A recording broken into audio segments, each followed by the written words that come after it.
ધોરણ 11 આંકડાશાસ્ત્ર માટેનો ખૂબ જ અગત્યનો વિડીયો છે. પ્રશ્ન બેંકનું સોલ્યુશન આપણે જોવાના છે. પ્રશ્ન બેંક 3 છે, એની અંદર આપણે એ અને બીનું સોલ્યુશન જોઈશું. ત્યાર પછી બીજા વિડીયો પર મૂકીશું. ત્યારે આપણે એ અને બી જોઈ લઈએ. સૌપ્રથમ વાત કરીએ વિભાગ એની. તો વિભાગ એના દરેક પ્રશ્નોનો આપણે લોજિકલી જવાબ જોઈશું.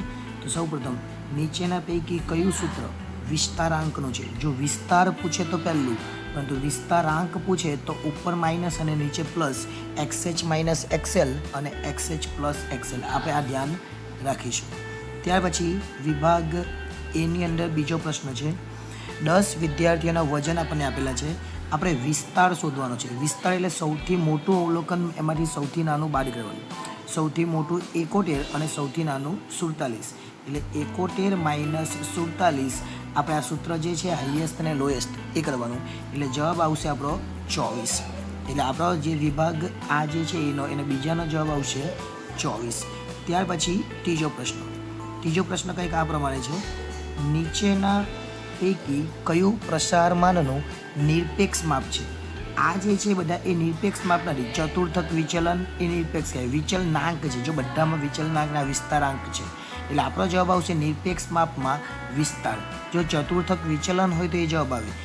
સરેરાશ વિચલન હોય તો એ પણ જવાબ આવે, પણ વિચલનાંક છે એટલે નહીં આવે. એટલે આપણો જવાબ આવશે વિસ્તાર.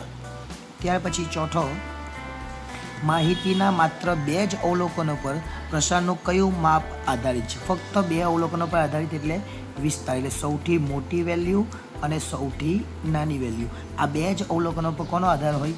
વિસ્તારનો આધાર હોય. પ્રસારમાનનું કયું માપ માહિતીના 2 અવલોકનો વચ્ચેનો મહત્તમ તફાવત દર્શાવે? હવે આના માટે ક્લિયર નથી, પણ જવાબ વિસ્તાર આપણે ગણીશું, કારણ કે 2 જ અવલોકનો વચ્ચેનો મેક્સિમમ તફાવત ક્યાં મળે આપણને? તો એક નાનું અવલોકન લઈએ એ અને એક મોટું અવલોકન લઈએ તો આપણને સૌથી વધારે તફાવત જોવા મળે. એક્ઝેક્ટ આ યાદ નથી અને ખબર પણ નથી, પણ વિસ્તાર આપણો જવાબ આવશે એ ફાઇનલ આપણે અત્યારે ગણીશું. ત્યાર પછી આગળ અવલોકનો 5, 5, 5. આ 5 વાર 5 આપેલા છે. કોઈ પણ માપ શું થાય? હવે કોઈ પણ માપ શું થાય એનો જવાબ શું આવશે? તો જવાબ આવશે 0. હવે આ કેવી રીતના ગણી શકીએ? તો આપણે ખબર છે વિસ્તાર એટલે શું? XH અને માઇનસ XL. એટલે સૌથી મોટી વેલ્યુ પર 5 જ કહેવાય અને સૌથી નાની વેલ્યુ પર 5 જ કહેવાય. એટલે 5 માઇનસ 5 કરે તો 0 આવે. હવે બીજા બધા દાખલા ગણવાની જરૂર નથી. આપણો જવાબ કયો આવશે? 0 જ આવશે. તમે કોઈ પણ દાખલા કરો એ જ જવાબ આવશે. ત્યાર પછી એક ચલ માટે મધ્યક 10 અને વિચલનાંક કેટલો છે? 60 છે. વિચલન શોધવાનું છે. આપણને ખબર છે ચલનાંકનું સૂત્ર. તો ચલનાંક બરાબર S/(x12) ગુણ્યા 100. S આપણે શોધવાનો છે, પણ ચલનાંક આપણને આપેલો છે. ચલનાંક કેટલો છે? તો ચલનાંક આપણને આપેલો છે 60. એટલે આપણે આ રીતે લખીશું 60 બરાબર 10 તો S તો નીચે આવે ને, S આપણે શોધવાનો છે. એટલે આપણે આ રીતે લખીશું 60 બરાબર S/(10) ગુણ્યા 100. ઓકે, એટલે આ 1 0 આ 1 0 નીકળી જાય. અને આ જે 10 છે ભાગાકારમાં આવેલે. હવે તમારે શું લખવાનું? તમારે આ રીતે લખવાનું S બરાબર 60/10. 1 1 0 નીકળી જાય. એટલે S બરાબર કેટલા આવે? 6. એટલે આપણને વિચરણ પૂછેલું એટલે S નો વર્ગ બરાબર 36 જવાબ આવે. એટલે આપણો જવાબ આવશે B 36. 8. બધા જ માઇનસમાં 7 આપેલા છે અને પ્રમાણિત વિચલન. એટલે આ બધાનો સરવાળો કરીએ તો -49 થઈ, ભાગ્યા 7 કરીએ તો -7 આવે x બાર, અને x માઇનસ x બાર કરીએ એટલે કે x માઇનસ x બાર આપણને ખબર છે શું શોધવાનું? આપણે x માઇનસ x બાર કરવાનું અને પછી x માઇનસ x બાર. તો બધું 0 0 0 જ આવવાનું. એનો મતલબ આપણો જવાબ શું આવશે? 0. પ્રમાણિત વિચલનનું સૂત્ર નીચેના પૈકી શેના પર? તો મધ્યક પર આધાર રાખે. કે આપણે અત્યારે જોઈ લીધું x માઇનસ x બાર એટલે કે મધ્યક પર આધાર રાખે. પ્રસારનું શ્રેષ્ઠ માપ પૂછે તો કયું?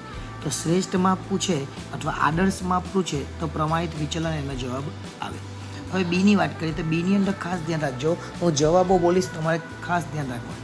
ચતુર્થક વિચલનની વ્યાખ્યા હું બોલું એ જોજો. ચડતા ક્રમમાં ગોઠવેલી માહિતીમાં મેળવેલા તૃતીય ચતુર્થક એટલે કે Q3 અને પ્રથમ ચતુર્થક એટલે કે Q1 ના તફાવતને 2 વડે ભાગવાથી એટલે Q3 માઇનસ Q1 ભાગ્યા 2 વડે ભાગવાથી મળતી કિંમતને ચતુર્થક વિચલન કહેવાય. એને સંકેતમાં QD વડે દર્શાવવામાં આવે. ચલો ત્યાર પછી આગળ જોઈએ. અંતિમ અવલોકનોની ન્યૂનતમ અસર થતી હોય તેવું પ્રસારનું કયું માપ છે? તો પ્રસારનું એ માપ છે ચતુર્થક વિચલન QD. તમારે લખવાનું ચતુર્થક વિચલન. ઓકે, આગળ એક આવૃત્તિનો 25મો અને 75મો શતાંશ તક. 25મો એટલે P25 કહેવાય, એ 72.18 આપેલા છે, અને 75મો એટલે P75 કહેવાય, એ 103.99 આપેલા છે. હવે P75 એટલે Q3 કહેવાય અને 25 એટલે Q1 કહેવાય. એટલે Q1 અને Q3 આપી દીધા કહેવાય. એટલે આપણે ચતુર્થક વિચલનનું સૂત્ર મૂકવાનું, એટલે કે QD બરાબર Q3 માઇનસ Q1 ભાગ્યા 2. હવે Q3 એટલે 103.99 માઇનસ 72.18 તમારે કરવાના. એટલે આ બે વસ્તુને લખવાની, એટલે જવાબ કેટલો આવે? જવાબ આવશે 31.81 અને ભાગ્યા 2, અને છેલ્લો જવાબ આવશે 15.91. ટૂંકમાં તમારે આમાંથી આપણે આ બાદ કરી નાખવાનું ને પછી ભાગાકાર કરી દેવાનો. ચલો આગળ ચાલીએ. એક માહિતીના 3 ચતુર્થકો, એમાં આ Q1 કહેવાય અને આ Q3 કહેવાય, અને પછી ચતુર્થક વિચલન શોધવાનું છે. એટલે QD બરાબર Q3 માઇનસ Q1 એટલે 15 માઇનસ 12 છેદમાં 2. 15 માઇનસ 12 છેદમાં કેટલા આવવાના? 2. હવે 15 માઇનસ 12 એટલે કેટલા આવે? 15 માઇનસ 12 એટલે 3. 3 ભાગ્યા 2 એટલે જવાબ આવશે 1.5. કેટલો જવાબ આવશે? 1.5. ચલો આગળ ચાલીએ.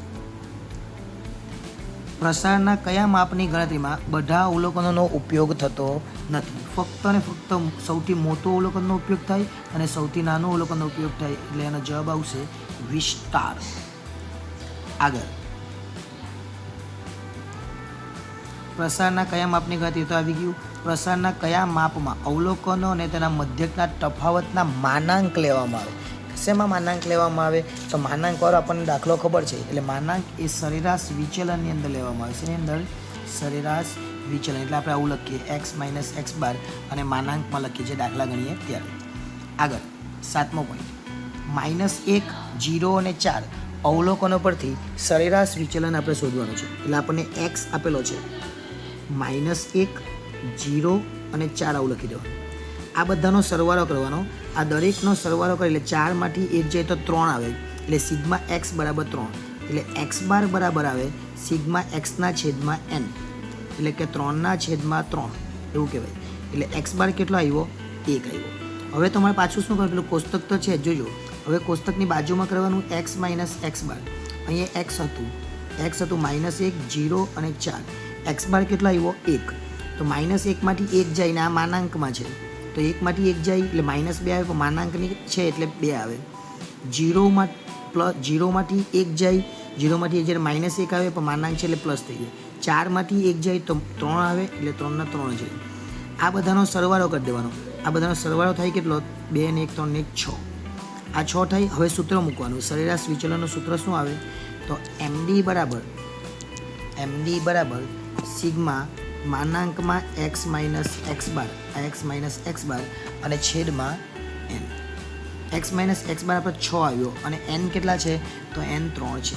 એટલે MDનો જવાબ આવે આપણો 2. આ ખાસ યાદ રાખજો. ચલો ત્યાર પછી જોઈએ આગળ 8મા નંબરનો પ્રશ્ન છે. એમાં એવું કીધેલું છે સરેરાશ વિચલનનો કોઈ પણ એક લાભ જણાવવાનો છે. સરેરાશ વિચલનનો 8મો સવાલ થઈ ગયો. સરેરાશ વિચલનની વ્યાખ્યા એ પણ જોઈએ. આપેલી માહિતીના અવલોકનો અને તેમના મધ્યક વચ્ચેના તફાવતોના માનાંકો, એટલે આવ્યું આવું x માઇનસ x બાર અને માનાંકોની સરેરાશ કિંમતને સરેરાશ વિચલન કહે છે.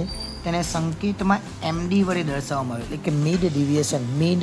મીન એટલે આને MEAN, મીન ડિવિએશન તરીકે દર્શાવવામાં આવે, એટલે કે MD.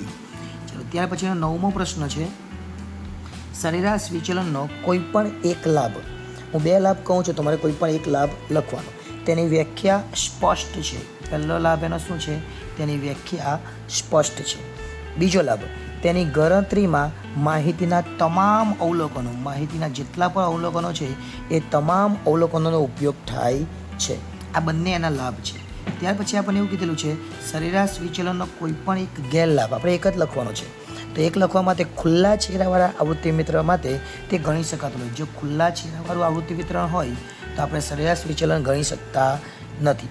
અને બીજો ગેરલાભ આપણે લખ્યું હોય તો લખી શકીએ વિસ્તાર અને ચતુર્થક વિચલનની ગણતરીમાં તેની ગણતરી એટલે વિસ્તારની ગણતરી કરવી હોય કે પછી ચતુર્થક વિચલનની ગણતરી કરવી હોય, એ બંનેની ગણતરી કરતાં આ જે ચતુર્થક વિચલન અને વિસ્તાર આ બંનેની ગણતરી કરતાં સરેરાશ વિચલનની જે ગણતરી છે એ અઘરી છે. આ પણ એક એનો ગેરલાભ ગણાવી શકાય.